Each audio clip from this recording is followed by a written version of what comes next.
Ladies and gentlemen, this is Foul Ball. Look, if I want quick updates, if say my phone there somewhere where it may be pro, do you know where I go to? It's Foul Ball on Instagram, on Twitter, everywhere, on the X, everywhere. So follow.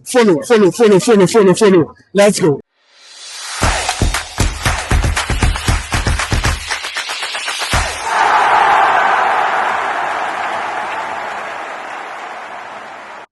Hi everyone, welcome to Foul Ball. I am Neo Foley, your host for the day, and I'm here with my able panelist, Fadel. Yeah. We are here to discuss and then review the World Cup finals and everything that transpired during the game yesterday. So Fadel, what's up? I'm cool, bro. Okay, kindly share your thoughts with me on the game. I mean, a very brilliant and then dramatic World Cup finals. Yeah. What was your general impression and then your thoughts on the game? I think my general impression was I didn't see much of a dramatic final like you put it. Okay. I didn't see much of action that would keep me glued to my seat. Okay. I don't know if you get me. I didn't see much of something that makes it qualify to be a final. So it wasn't an exciting final like we were expecting. I don't think it went to our necessary expectation. But all the same, we saw a brilliant performance and control from Spain. I think Spain did a lot and they deserved the win as well. Argentina went into this game. I don't think the moments were theirs at all because they were, from the beginning of the whistle, they were always being pressured. And even till the end of the match, they couldn't record a shot on target. And I think that those are some few things I could get from that match. All the same, congratulations to Spain because I don't think they did a brilliant job yesterday. Yeah. They did a brilliant job. So what do you think went wrong for the Argentines? Argentina, I think a lot of things went wrong for Argentina. Okay. You know, from the previous games, we saw an Argentina team who would pressure you when they are down by a goal, only if you go back to set. So I think Spain took that to an advantage. When Spain took the lead, they also didn't go back to set. Yeah. If they had sat back, I'm sure very well. The Argentines will come back to it. And we even saw it at the later, like the last 5 minutes of the extra time. The last 5 minutes of the extra time. You saw that Spain went to sit very deep when Argentina were on the ball. And they considered like 3 corners. Yeah. And you could see the impact of one nearly that was when they had their first shots, I think. From Simeone. Yes. I think. So all these things. And I also think the red card fell them short. I think the red card did them very bad in this game. Okay. Without the red card, they still had a glimpse of hope. So with that, do you think it was a deserved red card? Do you think it was a deserved one? And with that incident, it's always a deserved red card because we all know it was not a straight red card. Yeah. It was a second yellow card, not to be mistaken, because it was already booked first.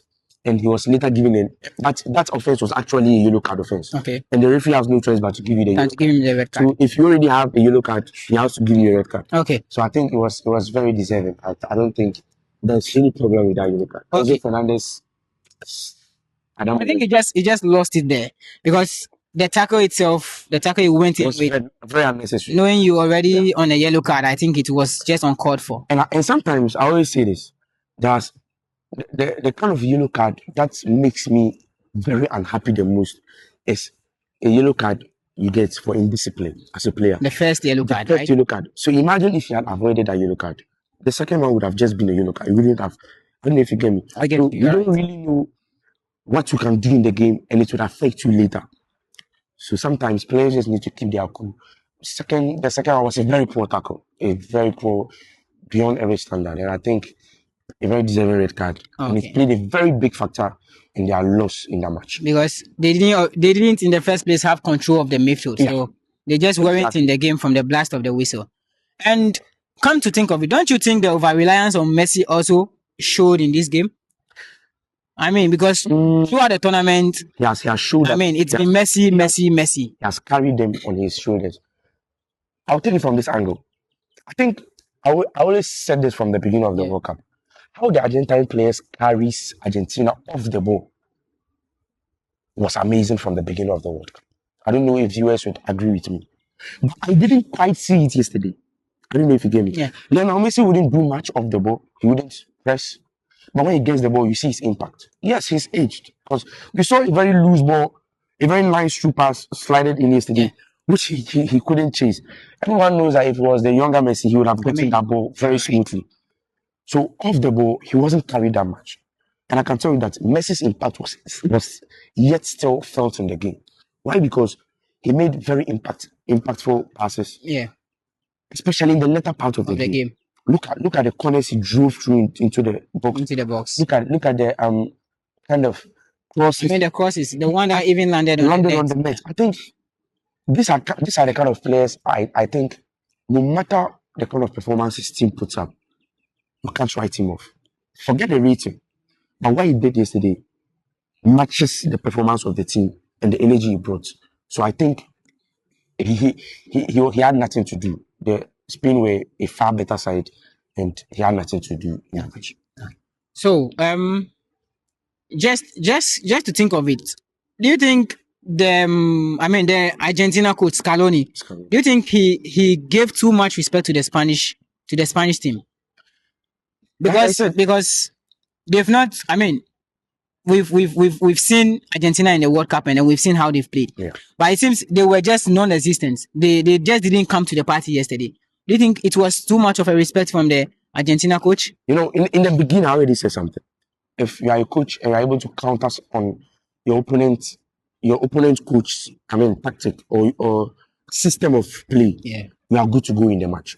You only need individual brilliance to sum it up. I think I respect Lionel Scaloni a lot. I've started to have some kind of respect for him. He deserves all the flowers he's getting. He has been able to take this Argentina team and show them to the world that we don't have a very good team. We don't have individual brilliance, but we can compete. I don't know if you get it. I do get it. Taking it back, look at Luis Villafuente. He has summed up a very good Spanish team. Very, very good Spanish team. Not by name, but by performance from the last season. Exactly. That's something we shouldn't write him off. And they played as a team. And in this And in this World Cup, I already knew. I used to say that this system Argentina is playing, if they don't massage it a bit and they meet a team who is able to realize what they counter on to come back, they are going to fall short. And they met a Spanish team who did that.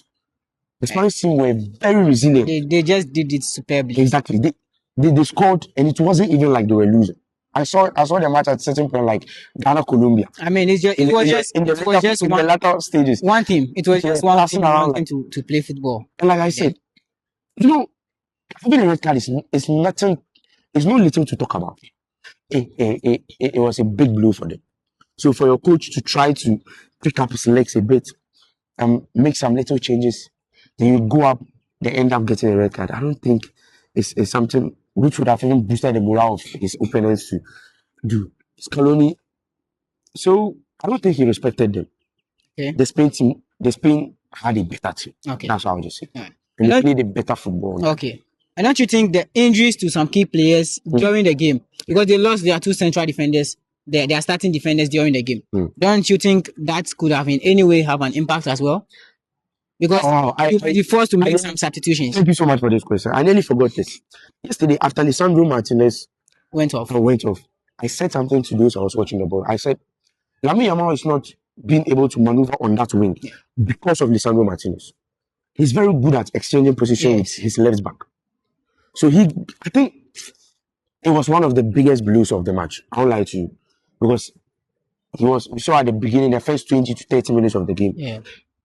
He literally, sorry to use the word, pocketed Lamine Yamal on that right wing. Yeah, right. But together with Tagliafico. Exactly. But they taking him out and bringing Otamendi, didn't do anything good to them. Okay. But we started seeing Lamine Yamal giving some nice 1-2 passes. And even had so I think it also played a very good part. So all along, Spain were better. Okay, just this last one, so we round up. Where do you see Argentina going forward? I mean, because I'm very sure this is Leo's last game for them. Yeah. Just in a minute. Argentina without Lionel Messi going into the future, I don't think it's going to be so much of a disturbing factor to them. Okay. I don't think personally. Because like I said, if they're being able to carry Messi off the ball, they'll be able to carry him off the ball. But you know, Messi, he just requires the ball. He just needs the ball to do some magic. I don't know if you get me. Yeah. Them losing Messi going into the future is going to affect them in a way, but not generally as a team. Okay. They play a very good chemistry together. The unity is very solid. Yeah. If they are being able to keep this, or if Scaloni is going to stay or leave, whoever is going to take the team is able to maintain the chemistry. Okay. I think Argentina will still compete in any tournament they find themselves. Okay. All right. Okay, Fadel. I just want to thank you for passing through. Yeah. Thanks for your time as well and your brilliant analysis. As always. Okay, lovely viewers. With this is where we draw the curtain on today's episode of the review of the World Cup finals. We appreciate your time, and then keep watching for more exciting on our socials. Thank you very much. Yeah.